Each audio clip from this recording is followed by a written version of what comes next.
दोस्तों इस वीडियो में हम HDFC बैंक पर्सनल लोन को डिस्कस करेंगे।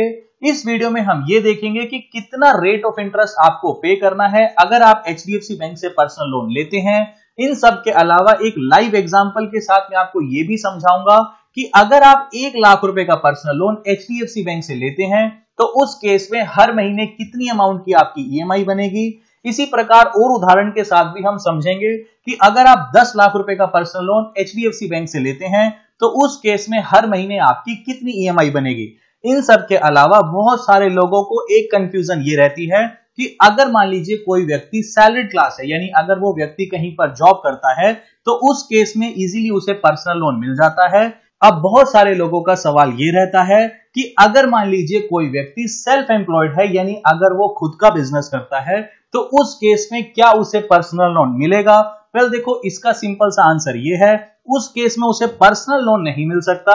उसे जो लोन बैंक से मिलेगा उसे हम बोलते हैं बिजनेस लोन। वेल देखो, इसमें कंफ्यूज होने की जरूरत बिल्कुल भी नहीं है, बिकॉज बैंक ने केवल पर्सनल लोन का नाम चेंज करके बिजनेस लोन रख दिया है। इन सब के अलावा बिजनेस लोन और पर्सनल लोन में कोई भी चेंजेस नहीं है। बस केवल एक यही चेंज है कि अगर आप कहीं पर जॉब करते हैं उस केस में अगर आपको लोन चाहिए तो उसे हम पर्सनल लोन बोल देते हैं। अगर आप अपना खुद का बिजनेस करते हैं तो उस केस में अगर आपको एक तरह से पर्सनल लोन चाहिए तो उसे पर्सनल लोन नहीं बोल के उसका नाम बिजनेस लोन दिया गया है। ना तो इसके अंदर किसी भी प्रकार का एसेट आपको बैंक के पास गिरवी रखना है, ना ही बिजनेस लोन के केस में किसी भी प्रकार का एसेट आपको बैंक के पास गिरवी रखना है। ना बिजनेस लोन में कोई गारंटर की जरूरत है, ना ही पर्सनल लोन में किसी भी प्रकार के गारंटर की जरूरत है। अब इस वीडियो में हम पॉइंट टू पॉइंट समझेंगे कि अगर आप सैलरीड क्लास हैं उस केस में अगर आप बिजनेस लोन लेना चाहते हैं तो आपके लिए क्या टर्म्स एंड कंडीशन है, क्या रेट ऑफ इंटरेस्ट है, कितने टाइम के लिए लोन मिलेगा। और इसी प्रकार अगर आप सेल्फ एम्प्लॉयड हैं और अगर आप पर्सनल लोन यानी अगर आप बिजनेस लोन लेना चाहते हैं तो आपके लिए क्या टर्म्स एंड कंडीशन है, क्या रेट ऑफ इंटरेस्ट है। सारे प्रोसेस को स्टेप बाय स्टेप इस वीडियो में हम समझते चलेंगे। वेल सबसे पहले अगर आप सैलरीड क्लास हैं यानी आप कहीं पर जॉब करते हैं, सबसे पहले हम सैलरीड क्लास के केस को लेकर चलते हैं। देखो, अगर आप कहीं पर जॉब करते हैं तो HDFC बैंक ये बोलता है कि अगर आपको पर्सनल लोन लेना है तो आपकी मिनिमम एज 23 इयर्स होनी चाहिए और मैक्सिमम एज आपकी 60 इयर्स होनी चाहिए अगर आप HDFC बैंक से पर्सनल लोन लेना चाहते हैं। इन सब के अलावा कम से कम आपको 1 लाख रुपए का पर्सनल लोन तो लेना ही पड़ेगा। यानी आप बैंक को ये नहीं बोल सकते कि मुझे 50,000 रुपए के पर्सनल लोन की रिक्वायरमेंट है। बैंक ये बोलता है कि कम से कम आपको HDFC बैंक से 1 लाख रुपए का पर्सनल लोन तो लेना ही पड़ेगा और ज्यादा से ज्यादा आप 1 करोड़ रुपए तक का पर्सनल लोन HDFC बैंक से ले सकते हैं। अब ये कितना लोन आपको मिलेगा ये आपकी सैलरी के ऊपर डिपेंड करेगा। अब ये कैसे डिपेंड करेगा, बिकॉज सबसे ज्यादा सवाल लोगों का यही होता है कि मेरी सैलरी 15,000 है, मुझे कितना लोन मिलेगा, मेरी सैलरी 30,000 है, मुझे कितना लोन मिलेगा। वेल इसका सिंपल सा आंसर ये है, HDFC बैंक ये बोलता है कि जितनी भी आपकी सैलरी है उसका 30 टाइम्स तक आप पर्सनल लोन ले सकते हैं। यानी उदाहरण के तौर पे मान लीजिए अगर किसी व्यक्ति की सैलरी 50,000 रुपए है तो 50,000 का 30 गुना यानी मैक्सिमम ये व्यक्ति 15 लाख रुपए का पर्सनल लोन HDFC बैंक से ले सकता है। इन सब के अलावा अगर मान लीजिए आप HDFC बैंक से पर्सनल लोन लेते हैं तो कम से कम आपको 1 साल के लिए पर्सनल लोन लेना ही पड़ेगा और ज्यादा से ज्यादा आप 6 सालों के लिए HDFC बैंक से पर्सनल लोन ले सकते हैं। ये सारी चीजें जो हम अभी यहां पर समझ रहे हैं, ये सारी चीजें हम सैलरीड क्लास लोगों के लिए समझ रहे हैं, यानी वो व्यक्ति जो कहीं पर जॉब करते हैं। जो व्यक्ति खुद का काम करते हैं उनके लिए क्या प्रोसेस है, इसके बाद हम वो प्रोसेस को भी समझेंगे। अब यहां पर अगर हम रेट ऑफ इंटरेस्ट की बात करें तो अगर मान लीजिए आप पहली बार HDFC बैंक से पर्सनल लोन ले रहे हैं तो उस केस में आपको 10.35% का rate of interest HDFC bank offer करता है। और अगर मान लीजिए आपका कहीं पर पहले से ही पर्सनल लोन चल रहा है, मान लीजिए उदाहरण के तौर पे आपका पर्सनल लोन ICICI बैंक में पहले से ही चल रहा है और अगर आप ICICI बैंक से पर्सनल लोन ट्रांसफर करके HDFC बैंक में करवाना चाहते हैं तो उस केस में कस्टमर को अट्रैक्ट करने के लिए इस पूरे टर्म को हम बैलेंस ऑफ ट्रांसफर बोलते हैं, BT।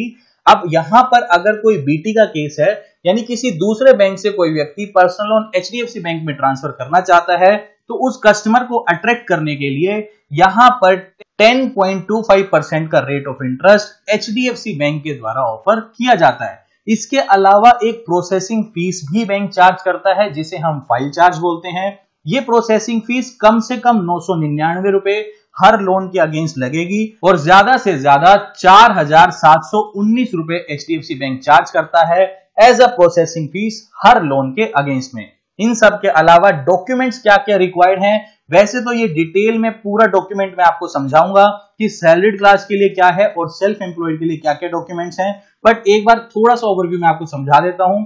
एक आपको एड्रेस प्रूफ देना होता है, एक आपको पर्सनल आईडी का प्रूफ देना होता है। इन सब के अलावा सैलरीड क्लास व्यक्ति को अपनी सैलरी स्लिप भी शो करनी होती है और इसके अलावा 2 साल की आईटीआर भी आपको शो करनी होती है। ये सारे डॉक्यूमेंटेशन मैं आपको अगले स्लाइड में डिटेल में समझाऊंगा कि क्या क्या डॉक्यूमेंट्स रिक्वायर्ड है सैलरीड क्लास को और सेल्फ एम्प्लॉयड को। और दूसरी तरफ अगर हम सेल्फ एम्प्लॉयड की बात करें, यानी वो लोग जो अपना खुद का बिजनेस करते हैं, अगर उन्हें एचडीएफसी बैंक से बिजनेस लोन लेना है तो उनके लिए क्या टर्म्स एंड कंडीशन है। देखो, सबसे पहले उनकी मिनिमम एज, यानी जो भी व्यक्ति लेना चाहता है उसकी मिनिमम एज 24 साल होनी चाहिए और ज्यादा से ज्यादा उम्र 60 साल होनी चाहिए अगर वो बिजनेस लोन एचडीएफसी बैंक से लेना चाहता है। मिनिमम लोन उसे 1 लाख रुपए का लेना ही पड़ेगा और ज्यादा से ज्यादा उसे 40 लाख रुपए का बिजनेस लोन एचडीएफसी बैंक की तरफ से दिया जा सकता है। कम से कम उसे 1 साल के लिए लोन लेना ही पड़ेगा और ज्यादा से ज्यादा उसे 5 सालों के लिए ही बिजनेस लोन एचडीएफसी बैंक की तरफ से मिल सकता है। अब अगर आप किसी भी बैंक में जाएंगे तो आपको एक चीज अनफॉर्चुनेटली ये देखनी पड़ेगी कि सैलरीड क्लास के लिए हमेशा rate of interest bank come charge करता है और जो लोग खुद का बिजनेस करते हैं यानी सेल्फ एम्प्लॉयड, उनके लिए आप किसी भी बैंक में जाएंगे तो उनके लिए रेट ऑफ इंटरेस्ट कोई भी बैंक हो चाहे वो आपसे ज्यादा ही चार्ज करेगा। इसी प्रकार इस केस में भी अगर कोई self employed business loan HDFC bank से लेता है तो उससे रेट ऑफ इंटरेस्ट 14% से लेकर 16% तक चार्ज किया जा सकता है और अगर सिविल स्कोर थोड़ा बहुत भी वीक है तो उस केस में ये रेट ऑफ इंटरेस्ट 20 से 22% तक भी जा सकता है। अगर मान लीजिए किसी व्यक्ति का पहले से ही किसी दूसरे बैंक में बिजनेस लोन चल रहा है, जैसे उदाहरण के तौर पे आईसीआईसीआई बैंक में किसी भी व्यक्ति का बिजनेस लोन चल रहा है और अगर वो व्यक्ति चाहता है एचडीएफसी बैंक में वो बिजनेस लोन को ट्रांसफर करना, यानी ये केस भी बैलेंस ऑफ ट्रांसफर का हो गया, तो इस कस्टमर को अट्रैक्ट करने के लिए एचडीएफसी बैंक इस केस में 12% से लेकर 14% तक रेट ऑफ इंटरेस्ट चार्ज करेगा बिजनेस लोन के केस में। अब प्रोसेसिंग फीस की अगर हम बात करें तो बिजनेस लोन के केस में 2% तक की processing fees HDFC bank charge करता है, यानी जितना भी अमाउंट का आप लोन लेंगे, उदाहरण के तौर पे मान लीजिए अगर आपने 1 लाख रुपए का बिजनेस लोन लिया तो इस केस में 2000 रुपए की प्रोसेसिंग फीस एचडीएफसी बैंक में चार्ज होगी। अब ये पूरी की पूरी अमाउंट नेगोशिएबल है, मैं आपको सजेस्ट करूंगा कि आपको 2% पे करने की जरूरत नहीं है। आप जितना ज्यादा नेगोशिएट कर सको बैंक के साथ उतना आपको नेगोशिएट करना है। इसे आप कम से कम पे करिए बिकॉज कंपटीशन बहुत ज्यादा है। आप इसको इजीली नेगोशिएट कर सकते हैं बैंक के एम्प्लॉय के साथ। जितना इसको आप कम करवा सको उतना आप कम करवाकर easily business loan HDFC bank से ले सकते हैं। डॉक्यूमेंटेशन डिटेल में मैं आपको समझाऊंगा, बट एक ओवरव्यू यही है कि आपको अपनी ऑडिट रिपोर्ट्स देनी होगी। इन सब के अलावा आपको अपनी बेसिक केवाईसी बैंक को देनी होगी और आपका सिविल स्कोर एकदम परफेक्ट होना चाहिए अगर आप बिजनेस लोन एचडीएफसी बैंक से लेना चाहते हैं। अब सवाल ये आता है कि मुझे कितना लोन मिलेगा एचडीएफसी बैंक से, तो इस केस में एचडीएफसी बैंक सिंपली ये बोलता है कि जितनी भी आपकी सेल्स है, राइट, जितनी भी आपने सेल की उसका 10 से लेकर 15% तक डिपेंडिंग ऑन योर सेल, किस टाइप का आपका बिजनेस है और कितनी बिजनेस की स्टेबिलिटी है, लगभग 10% से लेकर 15% तक जितनी भी आपकी सेल्स है उतना अमाउंट आपको as a business loan HDFC bank से मिल जाएगा। इन सब के अलावा एसबीआई पर्सनल लोन के ऊपर भी मैंने अलग से एक वीडियो बनाई हुई है।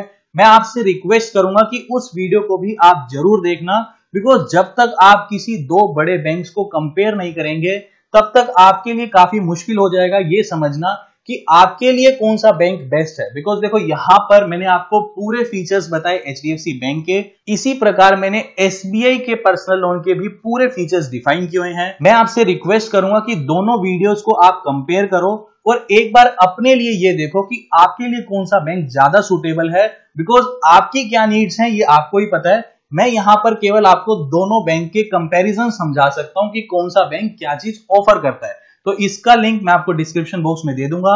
इस वीडियो के बाद एक बार आप एसबीआई पर्सनल लोन को देखना, ताकि आपको सारी चीजें क्लियर हो जाएं कि कौन सा बैंक किस प्रकार का रेट ऑफ इंटरेस्ट और कौन कौन से फीचर्स ऑफर कर रहा है। इसके अलावा डॉक्यूमेंट्स की अगर हम बात करें एचडीएफसी बैंक में, तो सैलरी क्लास अगर आप हैं, यानी अगर आप कहीं पर जॉब करते हैं, तो सबसे पहले आपको एक आईडी प्रूफ देना है। आईडी प्रूफ में आप अपना आधार कार्ड या फिर अपना पासपोर्ट या फिर अपना वोटर आईडी कार्ड या ड्राइविंग लाइसेंस, इसमें से कुछ भी दे सकते हैं। ये एक आपका आईडी प्रूफ की तरह काम करेगा।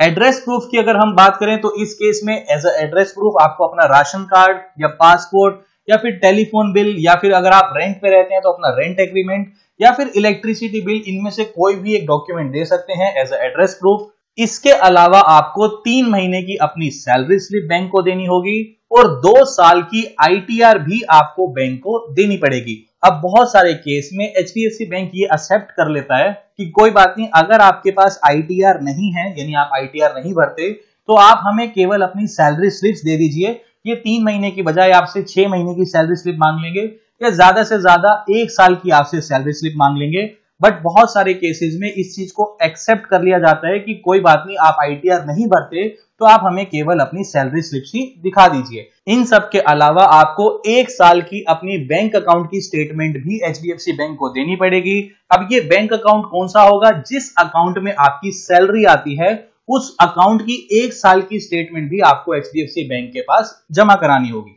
अगर मान लीजिए आप सेल्फ एम्प्लॉयड हैं और अगर आप बिजनेस लोन लेना चाहते हैं, तो सबसे पहले आपको अपना पैन कार्ड देना होगा। अब ये पैन कार्ड कंपनी का भी दे सकते हैं, फर्म का भी दे सकते हैं और अपना खुद का भी दे सकते हैं। इसके अलावा आईडी प्रूफ की अगर हम बात करें, तो आप अपना passport, Aadhaar card, voter card, driving licence या पैन कार्ड, कोई भी डॉक्यूमेंट इसमें से दे सकते हैं। एड्रेस प्रूफ की अगर हम बात करें, यानी आप अपने एड्रेस प्रूफ में अपना आधार कार्ड, पासपोर्ट, ड्राइविंग लाइसेंस या वोटर कार्ड, इसमें से कोई भी डॉक्यूमेंट दे सकते हैं। इनकम डॉक्यूमेंट्स की अगर हम बात करें, तो इस केस में 2 साल का आपको अपना ऑडिट रिपोर्ट देना होगा और 6 महीने की अपनी बैंक अकाउंट की स्टेटमेंट आपको बैंक को देनी पड़ेगी। इसके अलावा बिजनेस प्रूफ में आप अपना इनकॉर्पोरेशन सर्टिफिकेट भी दे सकते हैं कि कंपनी आपने कब एस्टेब्लिश की। इसके अलावा आप अपनी सर्विस टैक्स रजिस्ट्रेशन भी दे सकते हैं। इसके अलावा जब आप अप्लाई करेंगे, चाहे आप ऑनलाइन मोड से अप्लाई करो या फिर ब्रांच में जाकर के अप्लाई करो, उस समय जो भी आपको एक बैंक का एम्प्लॉय असाइन होगा, पूरा का पूरा प्रोसेस उसके द्वारा भी आपको समझा दिया जाएगा कि कौन कौन से डॉक्यूमेंट्स बैंक के द्वारा रिक्वायर्ड। अब अगर हम एचडीएफसी बैंक पर्सनल लोन के फीचर्स की बात करें, तो सबसे पहला फीचर यही है कि आपको किसी भी प्रकार के गारंटर की जरूरत नहीं है। अगर आप एचडीएफसी बैंक से पर्सनल लोन लेते हैं, यानी आप इंडिविजुअल अपने लेवल पर ही एचडीएफसी बैंक में पर्सनल लोन के लिए अप्लाई कर सकते हैं।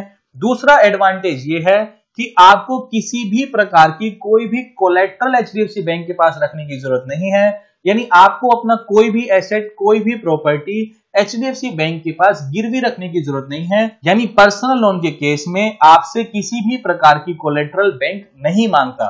तीसरा पॉइंट ये है जो एचडीएफसी बैंक कमिट करता है कि ये 48 आवर्स के अंदर ही आपका पर्सनल लोन डिसबर्स कर देते हैं और यहां पर जो डॉक्यूमेंटेशन है वो भी कम से कम है, बिकॉज ये एक प्राइवेट सेक्टर बैंक है और प्राइवेट सेक्टर बैंक की अगर हम बात करें तो डॉक्यूमेंटेशन भी हमें कम से कम देखने को मिलती है और टाइम टेकिंग भी कम से कम ही रहता है अगर हम किसी भी लोन की बात करें।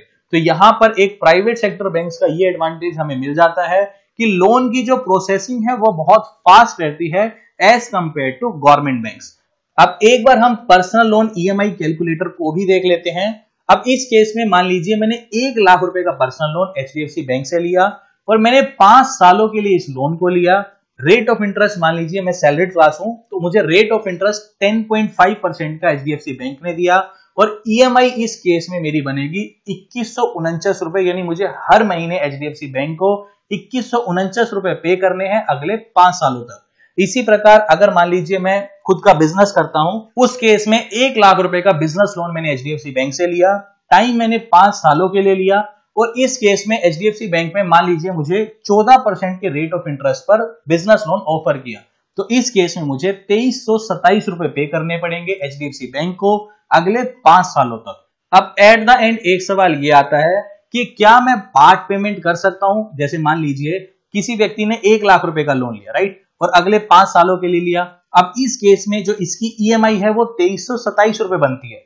अब ये व्यक्ति चाहता है कि मैं जल्दी मेरा लोन खत्म हो जाए, तो क्या मैं इस केस में हर महीने 4000 रुपए की पेमेंट कर सकता हूं? वेल इसका आंसर है नहीं। जितनी आपकी ईएमआई है आपको उतनी ही अमाउंट पे करनी पड़ेगी, यानी आप एक्स्ट्रा पेमेंट नहीं कर सकते। हाँ, इस केस में बैंक ये बोलता है कि अगर आप फोरक्लोज कराना चाहते हैं, अब जैसे इस केस में 1 लाख रुपए का आपका लोन है, अब आपने 1 साल के अंदर कुछ अमाउंट पे कर दी है, अब कुल मिला के मान लीजिए अब आपका जो लोन है वो 90,000 रुपए पेंडिंग पड़ा है, राइट। तो इस केस में बैंक ये बोलता है कि आप इकट्ठा पूरा अमाउंट जरूर पे कर सकते हो, लेकिन आप ऐसे पे नहीं कर सकते कि जितनी आपकी ईएमआई है उससे कुछ एक्स्ट्रा अमाउंट आप पे करो। अगर आप चाहते हो लोन को क्लोज करना तो आप इकट्ठा जरूर क्लोज कर सकते हो जितनी भी अमाउंट आपकी पड़ी है, लेकिन इस केस में भी बैंक आपके ऊपर एक पेनल्टी लगाएगा। अब ये पेनल्टी कितनी होगी? देखो, इस केस में बैंक ये बोलता है जितनी भी अमाउंट आपकी पेंडिंग है, जैसे इस केस में हमने एग्जांपल लिया 90,000 रुपए, तो इसके ऊपर 3 से 4% की पेनल्टी लगेगी, यानी जितनी भी अमाउंट आप इकट्ठी भर रहे हैं उसके ऊपर आपको 3 से 4% की पेनल्टी पे करनी पड़ेगी बैंक को, अगर आप इकट्ठा लोन क्लोज करना चाहते हैं। तो इस केस में अगर आप फोरक्लोज करते हो अपने लोन को तो आपको लगभग 3 से 4% की पेनल्टी एचडीएफसी बैंक को देनी पड़ सकती है। I hope HDFC bank personal loan और बिजनेस लोन आपको क्लियर हो गया है। इसके बाद आप एसबीआई पर्सनल लोन को जरूर देखना ताकि आपकी सारी चीजें क्लियर हो जाएं। आई होप सारे डाउट्स आपके पर्सनल लोन से जुड़े हुए क्लियर हो चुके हैं। तो अभी के लिए this is the end of the video. Thanks for listening and thank you all.